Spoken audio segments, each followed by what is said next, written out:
Bom dia, tudo bem? A mensagem que Deus colocou para mim hoje, ela diz assim: quando para de doer, é sinal que perdoamos. Jesus aperfeiçoando o nosso coração. Senhor, tende misericórdia de nós. Perdoa, Pai, todos os nossos pecados. Livra-nos de todo mal.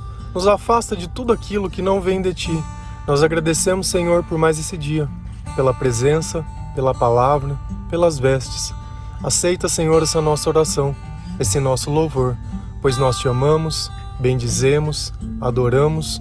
Somente Tu é o nosso Deus e em Ti confiamos. Em vida, uma das coisas mais difíceis é conseguir perdoar alguém realmente de coração. E esse perdão, ele se torna ainda mais difícil se for uma pessoa que nós temos muito apreço, muito amor, muita expectativa. Quanto mais nós fazemos para alguém, mais nós esperamos dessa pessoa. E todas as vezes que alguém faz algo que nós não imaginamos, algo que no final seja ruim, que de alguma forma esteja traindo a nossa confiança, os nossos valores, ou sendo ingrato em tudo aquilo que nós oferecemos ou fazemos, isso acaba criando dentro do nosso coração uma mágoa. E essa mágoa, ela impede que a gente pense em outra coisa. E por pensar repetidamente em algo que não se pode mudar, nosso coração começa a ficar triste. E essa tristeza acaba refletindo na nossa vida. Acabamos ficando desleixados, acabamos não tendo vontade de fazer nada, começamos a descontar nas outras pessoas aquilo de ruim que nós sentimos, e a partir daquele ponto em diante, a nossa vida ela vai ter um divisor de águas, e infelizmente ele não é bom, é algo ruim. Talvez todas as outras relações você já vai começar com desconfiança. Só que por que tudo isso acontece? Por que as coisas são desse jeito? A primeira coisa que a gente precisa entender é que esse comportamento de virtude, esse comportamento de ser bom, esse comportamento que a gente pode confiar, ele só nasce se a pessoa tiver um pingo de espiritualidade. Porque sem Deus não existe nada bom. E às vezes a gente acha que é simplesmente uma escolha. Quem por acaso escolheria entre algo bom, né, uma comida gostosa, ou comer merda, ou comer algo ruim? Ninguém escolhe o pior. Você acha que a pessoa ela foi lá e escolheu fazer todas aquelas coisas? Você, eu, nós temos que começar sempre em nós. A pregação começa em nós. O evangelho começa em nós. Quantas vezes você não fez algo que você simplesmente depois parou para pensar e falou: poxa, por que eu fiz isso? Só que quando você vê, já estava feito. Então, o que nós entendemos com isso? Se você lá em Efésios 6 e começar a ler a Bíblia, você vai ver que existe uma batalha espiritual. E esses espíritos, o que eles querem? Eles querem controlar o seu corpo. Lembra que Deus fala sobre obediência? Por que Deus quer obediência? Porque o Espírito Santo vai pedir coisas para você e você vai obedecer, ou você vai fazer para Deus aquilo que você sente no seu coração. Da mesma forma, existe o mal. E o Espírito dele também fala conosco e pede as coisas pra gente. Só que nós temos inclinação para fazer o mal do que o bem. Por quê? Porque a nossa natureza é má. Esse é o ponto em questão da coisa. Então é muito mais fácil a gente servir o mal que servir a Deus. Porque servir a Deus, nós dependemos dele para conseguir fazer as coisas que ele pede. Mas quando o mal pede algo para nós, a gente não precisa de ninguém. Por quê? Porque o pecado original ficou em nós. Olha como as coisas são interessantes. Lembra aquele fruto proibido lá do Jardim do Éden, que Deus disse: olha, você vai ter o conhecimento entre o bem e o mal. Não coma desse fruto. Aparentemente, é estranho, né? Fala, poxa, mas que conhecimento é esse? O que seria isso? Vou te explicar. Vamos imaginar que você não saiba falar inglês e você tem um amigo que fala inglês e só fala inglês. Todas as vezes que ele conversa com você, você não consegue entender nada das coisas que ele diz. Então, teoricamente, ele não consegue pedir nada para você. Mas você foi lá, se matriculou num curso, começou a estudar, começou a aprender as coisas, e hoje você entende e fala inglês, e esse amigo seu que falava inglês, você consegue se comunicar. Quando eles comeram o fruto proibido e tiveram conhecimento do bem e do mal, eles puderam ouvir o diabo também. Antes eles só podiam ouvir a Deus, eles só conheciam a palavra de Deus, só conheciam o idioma de Deus. Então, a partir desse instante, eles começaram a entender o que o mal pedia e o que o mal falava. E aí começou essa guerra.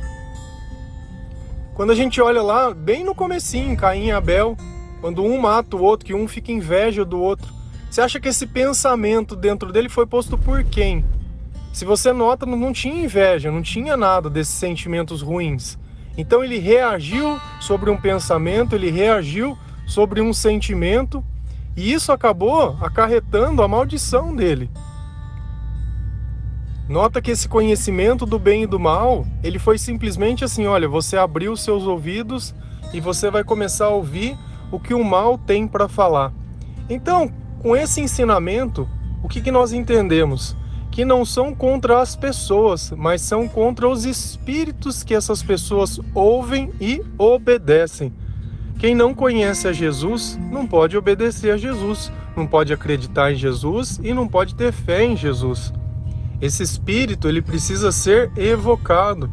Esse espírito, ele precisa participar da nossa vida, para que assim nós consigamos fazer aquilo que Deus pede, da forma que Deus pede, ter a obediência, ter o temor. Se a gente ir lá em Marcos 11, versículo 25 e 26, a palavra do Senhor diz assim: e quando estiverem orando, se tiverem alguma coisa contra alguém, perdoem-no, para que também o Pai Celestial perdoe os seus pecados. Mas se vocês não perdoarem, também o seu Pai que está nos céus não perdoará os seus pecados. Olha que coisa interessante. Deus diz, quando estiver orando. Passo 1. Existe a presença do Espírito Santo. Através desse Espírito nós conseguimos dar perdão. Por isso que Deus diz, quando estiver orando, perdoem as outras pessoas. Aproveite essa presença do Espírito Santo que vai te capacitar a fazer isso e faça. Porque não adianta nada você ficar pedindo perdão para Deus e não perdoar o outro. Ah, mas o outro, não concordo que ele não tinha direito, que não devia, concordo. Só que, e aí, o mal se apossou, e como é que faz? Então Deus, quando Ele nos dá uma chance, Ele nos dá porque Ele entende isso. E não que isso seja um passe livre para que nós façamos tudo errado e depois justificamos com isso. Não é esse o ponto. O ponto em questão é que quanto mais nós aumentamos a nossa espiritualidade, menos nós vamos cair nesse equívoco, porque nós teremos mais facilidade para perdoar, teremos um julgamento mais justo, ao invés de ser ferro e fogo, tentar entender as pessoas, porque cada coisa tem uma circunstância. Se a gente não analisa o todo, fica muito complicado eu pegar simplesmente um ponto e querer falar que a pessoa é aquilo, porque fere os meus interesses. A justiça, ela não tem lado. Quando a gente fala ser imparcial, ela não está do lado de fulano ou beltrano porque gosta. Ela está do lado do que é a verdade. E esse é o ponto em questão. Então, se você está começando a sua transição, se você está começando a sua conversão, se você tem ouvido o chamado de Deus na sua vida, chegou a hora também de você aproveitar essa oportunidade para fazer o perdão. Muitas vezes o perdão é você que precisa se perdoar. Muitas vezes o perdão é de algo que você fez. Pedir perdão, se a outra pessoa vai perdoar ou não, não é isso o importante, mas é a atitude perante a Deus, que Deus olha a vontade de ser melhor. O que a gente tem vontade de fazer diz muito sobre o Espírito que abriga em nós. Vontade, sentimento, tudo isso vem de Deus, desde que elas sejam coisas boas. Então esse conhecimento do bem e do mal nos permitiu também ouvir o bem e o mal. Então, para fazer o mal a gente não precisa de ninguém, para fazer o bem nós precisamos de Deus. Por isso que nós temos tanta dificuldade em perdoar quando Deus não está conosco. Eu escuto isso frequentemente, eu não consigo perdoar ele, eu não concordo. Sem Deus não existe perdão. Por isso que ele diz, é perdoando que se é perdoado. Porque nessa presença de Deus a bênção se estende para todas as pessoas.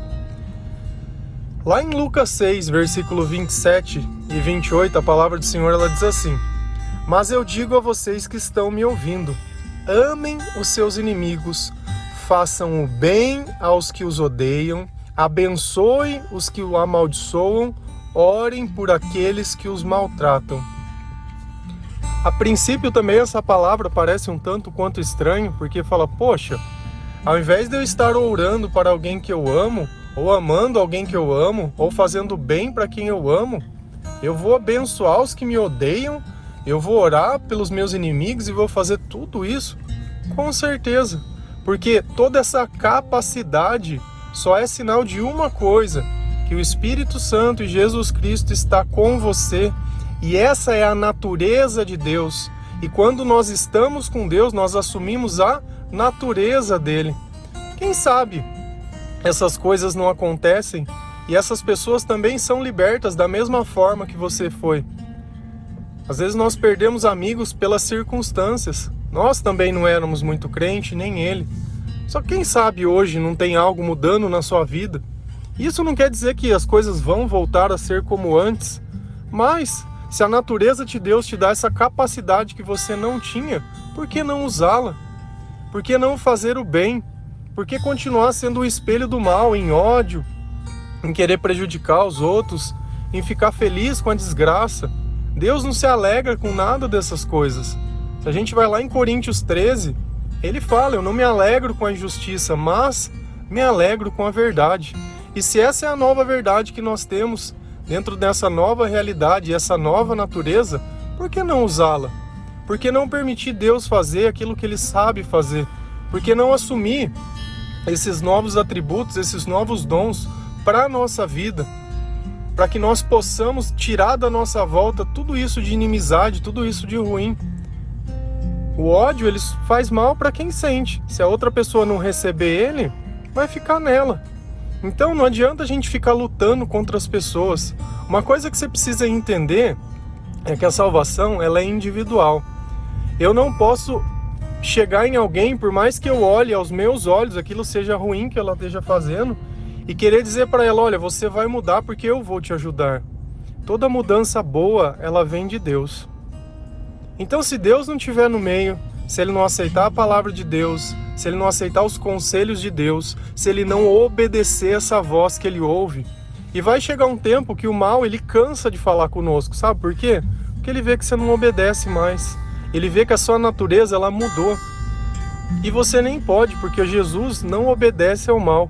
Então por isso que diz lá em Tessalonicenses, orem continuamente. Orar enquanto você conversa com Deus, enquanto você ora, esse Espírito ele vai estar ali conversando com você, mas a partir do momento que você começa a ignorar ele, querendo achar que as coisas precisam ser do seu jeito, ou você só consegue ir até ali, você está dando carta branca e falou, pode deixar que agora eu vou conversar com o meu outro, entre aspas, amigo. E é isso. De uma forma bem simples, eu tentei explicar para vocês a influência que os Espíritos têm na nossa vida. Esse discernimento espiritual, dificilmente nós vamos ter. Ele vem por muita leitura da palavra de Deus, muita oração, muita evangelização, porque a partir do momento que eu começo a conversar sobre Jesus com outras pessoas, eu começo a ouvir o que essas outras pessoas têm dentro de si, e o coração ele fala do que a boca está cheio. E aí a gente vai lendo a Bíblia, vai entendendo, e lê uma carta de Paulo, e lê uma coisinha ali, outra coisinha aqui, e vai notando que ele também estava falando sobre as mesmas coisas. Só que esse entendimento ele é muito complexo, principalmente se você for, de repente, numa igreja e sentar uma hora ali, que a maior parte é rito. É louvor, não sei o que, agora é hora disso, agora... E realmente, às vezes, a pregação ela fica muito curta. Então, conforme você também vai lendo a palavra de Deus, vai se aproximando, vai ouvindo o louvor, Deus ele também vai revelando para você. Deus ele se revelava para os profetas. E normalmente o profeta ele nunca fazia parte da igreja. Nunca, nunca, nunca, nunca. Você vai sempre ver que os profetas eram perseguidos, que os profetas passavam dificuldade pelas coisas que eles diziam, porque era justamente o contrário, muitas vezes, do que a igreja estava dizendo, porque eles estavam tentando exortar. E uma exortação é o quê? Um alerta. Então eles queriam alertar o que Deus estava tentando dizer, eles não estavam ouvindo. Quando tem muita vaidade, quando tem muito de mim naquilo que eu acredito, fica difícil pôr em contraponto aquilo que é de Deus e a vontade de Deus na nossa vida. E aí a gente nota que depois dessa vida com Jesus, de perdoando e orando para os inimigos e tudo mais, esse sentimento de dor, ele sai do nosso coração. Ele para de fazer parte. Parece como se eu estivesse lembrando de um filme, não que aquilo tenha acontecido comigo. E Jesus, ele deixa muito bem claro, ele diz que o amor nos aperfeiçoa. Então deixamos que Deus aperfeiçoe o nosso coração e cure as nossas feridas e sare tudo aquilo que não vem dele e tudo aquilo que aconteceu quando ele não estava conosco, porque hoje somos mais fortes, hoje somos mais fiéis, hoje somos mais Cristo e menos nós. Amém? Que Deus abençoe cada um de vocês, que o Espírito Santo possa tocar a tua vida, que você entenda essa mensagem, possa se perdoar e perdoar alguém.